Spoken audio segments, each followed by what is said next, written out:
collectif bi bi ñu ko commencé di ko taxawal mooy moment bi nga xamante ne le président Macky Sall indi le débat de la loi d'amnistie à l'Assemblée nationale. Après cela ci la ñu commencé di élargir les détenus politiques ci prison bi voilà donc moment boobu à partir de ce moment-là la ñu commencé di créer ay collectif waaw collectif bi dafa commencé depuis 2021 mais sénégalais yi bëri jotuñu woon dégg maanaam collectif bi amuloon écho ci jamono boobu parce que ci nguuru Macky Sall la woon donc mënuñu woon organiser pour ñu naan collectif ñu ngi dund parce que jamono boobu les gens du PASTEF notamment les militants les sympathisants et les Sénégalais épris de justice on était tous assis sur le qui-vive. Est-ce que vous comprenez? Donc à cette période-là ce serait très difficile que ces Sénégalais-là qui ont été victimes sous l'ère de Macky Sall pour ñu mën a organiser pour qu'on parle du collectif parce que on était sur le terrain en train de se battre. Donc ce qui veut dire que on ne peut pas suivre deux lièvres à la fois. Mais comme ni ma ko waxee bi ñu commencé di libérer les détenus politiques ak mu coïncider également avec ouverture campagne bi ñu demee ba accéder au pouvoir ci la ñu commencé nag di organiser wu pour créer des collectifs. Alors ci biir loolu collectif bu gën a fës mooy CODEX le collectif des détenus parce que ñëpp gisoon nañ engouement bi ñu doon libérer les prisonniers ñëpp gisoon nañ ko toute la presse était rivée vers eux pour le temps de du micro voilà lu ñu jot a dund affaire yi mel noonu donc c'est une façon pour eux les détenus politiques c'est une façon pour eux xam nga maanaam c'était une fierté pour eux je veux dire quoi c'était une fierté pour eux c'était une fierté un honneur pour eux donc foofu nag la ñu taxawal collectif des détenus politiques. Maintenant il s'est trouvé que ñun gisoon nañ ne dans le collectif des détenus amoon na ñoo xamante ne on peut les considérer des victimes bref donte sax duñu ay détenus politiques mais c'est des victimes parce que boo nee victime ça englobe tout. Il y a plusieurs formes. Il y a des détenus, il y a des martyrs, il y a des exilés, il y a des impactés. Tous ces gens-là, de façon générale, c'est des victimes. Donc nous, on a jugé nécessaire, avec l'idée de Boubacar Seye, Horizon sans frontières, mu ñëw mu ne il nous faut un nom approprié ci histoire bi donc mooy collectif des victimes de Macky Sall qui englobe tout. Donc ñun on est des gens du PASTEF, on est victime, on a jugé nécessaire que l'idée là elle est bonne. Donc en quelque sorte benn élan de solidarité la bi ñuy cultiver pour tout le monde, contrairement au collectif des détenus seulement. Parce qu'au moment où les détenus étaient en prison, il y avait d'autres Sénégalais qui étaient sur le terrain en train de mouiller le maillot. Donc bu ñu demee ba génnee phase bu difficile boobu agsi ci phase bu xaw a léger tuuti man yaakaar naa ne dañoo war a cultiver un esprit de solidarité entre toutes les victimes quel que soit boor bu ñu nekk. C'est pourquoi ngeen dégg parce collectif des détenus, collectif des martyrs, collectif des victimes de Macky Sall, etc., etc. Bon, en principe dañ leen war a mën a rapprocher parce que non seulement c'est des Sénégalais mais en plus de ça aussi dañoo impacté parce que koo xamante ne yaa ngi dem ci sa yoon bi tu n'as rien à voir avec la manifestation nga daje ak manifestant wala boog nga daje ak force de sécurité et de défense ñi yàq sa oto wala ñu gaañ la dañ la war a comptabiliser parmi les victimes. C'est tout à fait normal. Donc ces gens-là je pense que ñoom tamit aussi am na yeneen am na bon ci li ma jot a dégg am nañ kuréel ñu mel noonu ñoom ñu ngi gis liggéeyante seen biir am benn collectif bu ñu créé ñu tuddee ko collectif des impactés c'est-à-dire que c'est des gens yoo xamante ne ils n'ont rien à foutre dans la manifestation ay sénégalais lañ ñu ngi liggéey ñu fekk leen foofu voilà ñu am lorange donc forcément ñooñu aussi ëllëg si biir li ñuy ñaan yàlla bu fekkee ne am na ñooñu aussi dañ leen war a entendre mu bañ a nekk 2 poids 2 mesures. Bon ñun on avait recensé 1000 presque 1387 victimes la ñu recensé mais tu sais monsieur Touré lii c'est un travail très complexe mais quand même on s'est beaucoup sacrifié et de façon très méthodique ba ñu recenser plus de 1386 ou bien 1386 victimes on peut supposer que moom la ñuy jot a recenser je suppose bien moom la ñu jot a recenser parce que on avait une commission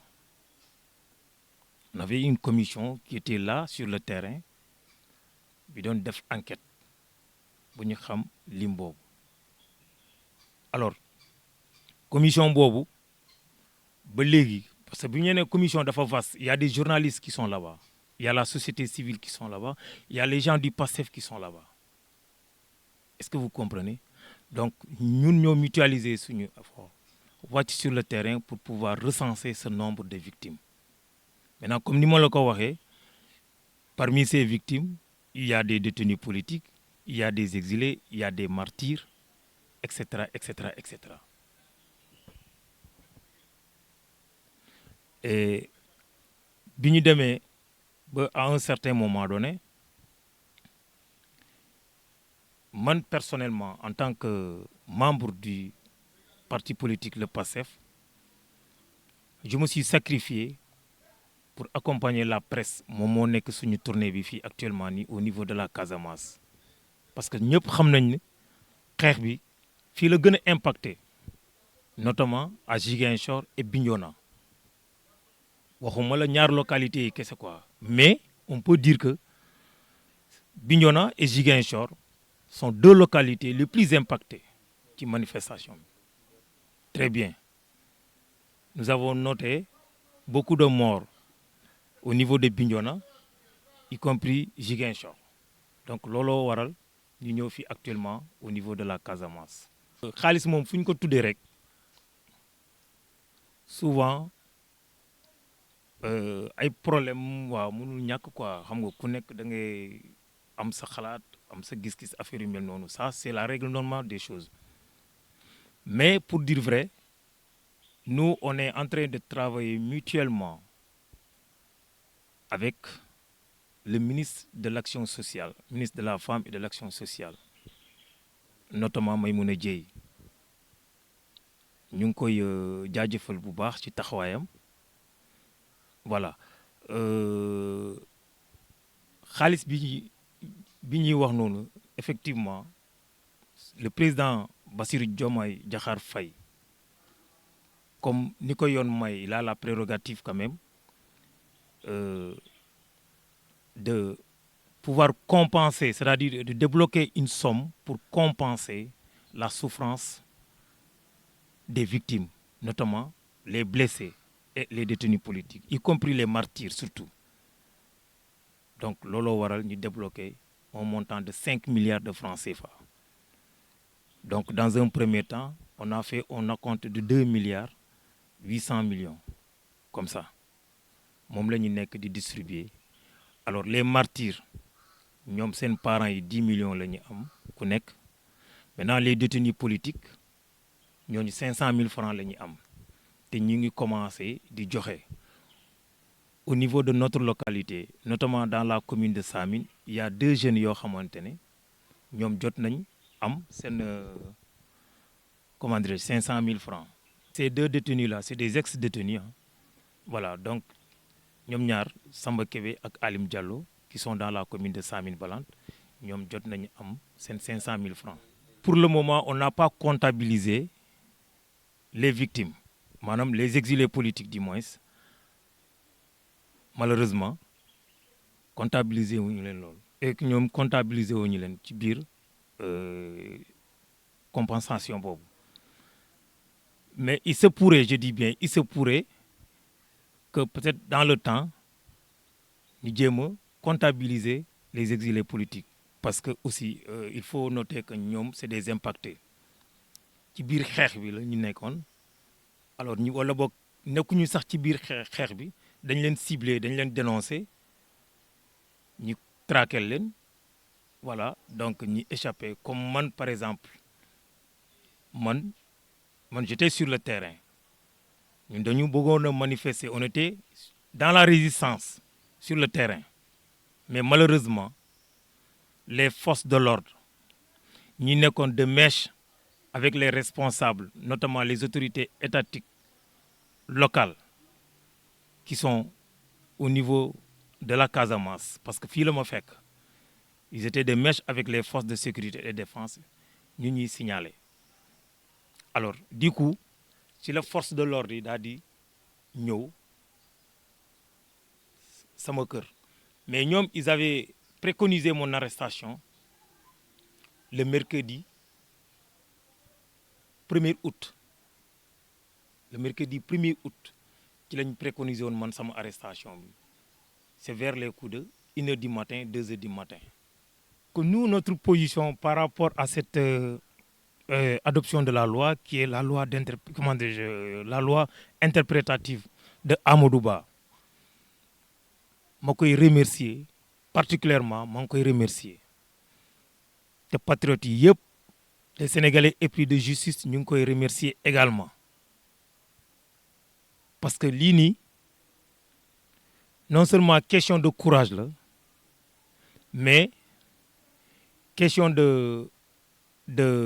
comment dirais-je de cohérence la de conscience la parce que ñoom promesse boobu la ñu jël vis-à-vis des Sénégalais bis bu ñu jëlee réew mi toutes ces histoires tragiques là dinañ créer les conditions pour que ñu situer les responsabilités ou bien les responsables donc si aujourd'hui honorable Amadou Ba a amené cette loi bi ñu interprétée à l'Assemblée nationale ñun ñu ngi koy jaajëfal bu baax a baax a baax a baax ñu ngi koy jaajëfal bu baax parce que ñun dañu jàpp ne ay nit ñoo faatu plus de 80 Sénégalais ñoo faatu ñu ci ëpp yëpp ay ndaw lañu c'est des adolescents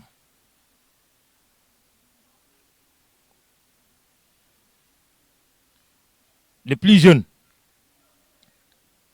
je pense si je ne me trompe pas il n'a même pas 14 ans mi ngi tudd Bounama Sagna Bounama Kunta Sagna yaa ngi may dégg keroog dem nañ waxtaan ak papam mais sa yaram day daw boo dégloo version parents des martyrs doo bëgg dara lu dul ñu situer les responsabilités parce que au moins nit bakkan nit dafa fort ay doomi jàmbur la ñu bum à balles réelles si ay manifestations plus de 80 Sénégalais ñu dee noonu donc pour man cette loi là bi ñu adoptée à l'Assemblée nationale démb vraiment suñu majorité maanaam suñuy représentants wone nañ ñu ils sont là pour le peuple mon frère nee naa la climat bi ma gis climat social bi ma gis mu affiché wu ci parents des martyrs ay traumatisme ñoom c'est-à-dire que ay traumatisme la ñuy dund psychologiquement boo leen xoolee rek bu ñuy expliquer da ngay xam ne ñii ni ils sont en train de souffrir en silence. Est-ce que ñooñu ces parents-là des martyrs dañ leen war a bàyyi ni seetaan leen ñu ne dañ leen di jox ndàmpaay même bu dee sax milliard la loolu fajul traumatisme situation parents des martyrs bi Touré mais ñoom lu ñu bëgg élément bu ñu gën a bëgg mooy ñi xam ñan ñoo rey ñi ak pourquoi ñu rey leen pour lan kan moo leen yónni te loolu pour ñu àgg ci il faut que justice bi mën a taxaw moo tax j'en profite de l'occasion pour interpeller le ministre de la Justice. Il a du pain sur la planche mais na xam ne le peuple sénégalais en majorité écrasante est derrière eux ñu ngi seen ginnaaw ñun Sénégal mu baax mu am une justice bu solide moom la ñu bëgg loolu moo tax sénégalais bu nekk ñu bàyyi seen ité yi ñoo xeex pour se débarrasser des griffes de Macky Sall kon bu ñu ñëwee ba yegg si fii yaakaar naa ne suñuy autorités ñu ngi may dégg maa ngi leen di ñaax ma leen di encourager personnellement te patriotes yi aussi ñu ngi leen di encourager les gens épris de justice ñu ngi leen di encourager ñu dem au bout de leur logique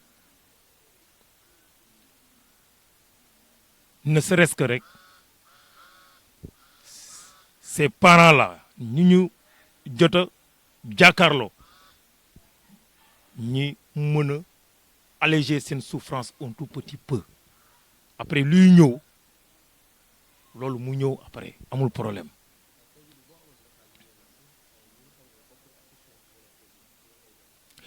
non man message bu may lancé mooy d'abord parents détenus yi parents martyrs yi bref parents des victimes metti na mais nañ muñ te nañ xam ne on a des dirigeants yoo xamante ne ils ne pensent pas faillir à leur mission c'est-à-dire que les engagements qu'ils ont pris vis-à-vis des Sénégalais lorsqu'ils étaient dans l'opposition ba nu ñuy yegsee au pouvoir même engagement boobu moo nekk ci seen table bi et la preuve le premier ministre Ousmane Sonko ou bien le président du PASTEF monsieur Ousmane Sonko mi ngi yor photo martyrs yi ci taabalam devant lui parce que nit la li tax mu def ko moom xam na la vie d'un être humain lu mu jar mu Macky Sall moom bu xamul le premier ministre Ousmane Sonko xam na ko le président Bassirou Diakhar Diomaye Faye xam na ko l'ensemble du gouvernement actuel xam nañu la vie d'un être humain nu mu chéré donc parents détenus yi parents martyrs yi encore une fois parents victimes yi bref nañu prendre le mal en patience un tout petit peu justice sera rendue inchallah te maa ngi leen di ñaan bépp sénégalais yi yàlla may leen gudd fan ak wér ndax ñi mën a fekkee procès boobu te inchallah procès boobu dina am loolu man mii maa leen wax loolu te yaakaar naa ne yéen a ngi may dégg bu loolu weesoo may ma gërëm ma remercier les patriotes ñi nga xamante ne ñu ngi dund tey ñooñu faatuwuñu les patriotes de Bignona notamment honorable Awa Sonko ñu ngi koy remercier bu baax a baax a baax.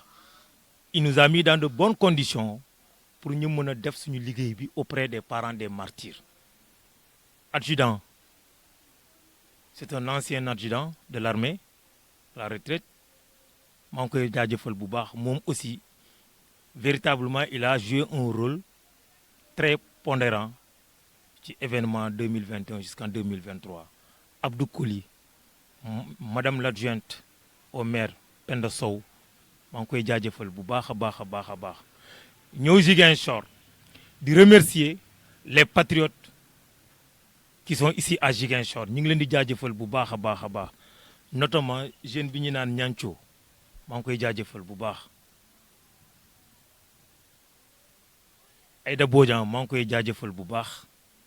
Mariama Badji, Bassirou Koli, le recteur Alassane Diédhiou. yaa ngi dégg